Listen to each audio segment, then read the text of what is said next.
Alors, le 311. Pardon, excuse-moi. Je t'en prie. Merci, messieurs les vice-présidents, mes chers collègues. Alors que notre projet de SDRIF-E ambitionne de construire raisonnablement et de privilégier la sobriété foncière, le département de Seine-Saint-Denis, par la voix de son président Stéphane Troussel, a émis le souhait d'aller encore plus loin, se considérant en situation d'inégalité environnementale. De quelle façon ? En proposant que l'on inscrive dans le SDRIF-E que l'ensemble du département de la Seine-Saint-Denis respecte le principe du zéro artificialisation brute, le fameux ZAB.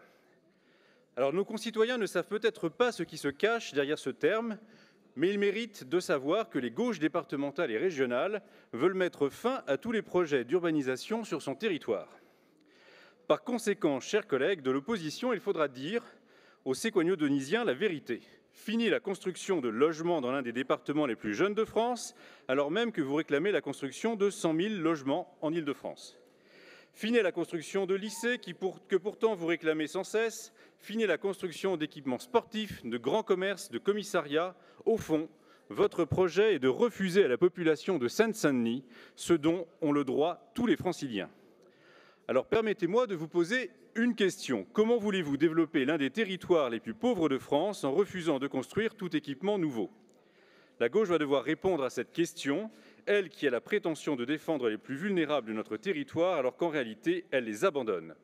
Ce SDRIF-E permet à la fois de favoriser la renaturation d'un département particulièrement urbanisé, tout en poursuivant son développement. J'en veux pour preuve ma propre ville de Bondy, où je porte le projet de renaturation des berges du canal de l'Ourcq, mais également de l'avenue Gallieni, l'ancienne Nationale 3, et encore la préservation de différents sites, notamment les sites qui pourraient être abandonnés par l'État, de l'AP-HP ou de l'Institut de recherche pour le développement, l'IRD.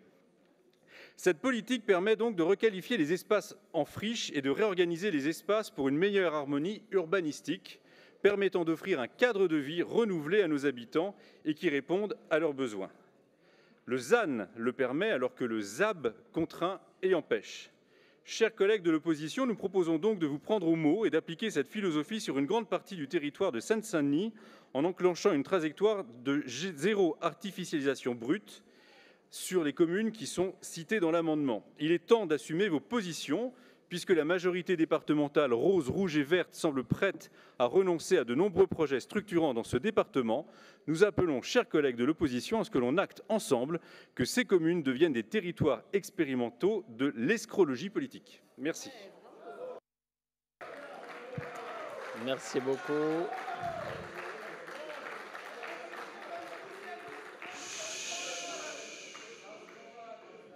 Avis de l'exécutif. Il n'y a pas d'explication de vote pour le moment. S'il y a une réponse du vice-président, et ensuite nous verrons si l'amendement est maintenu.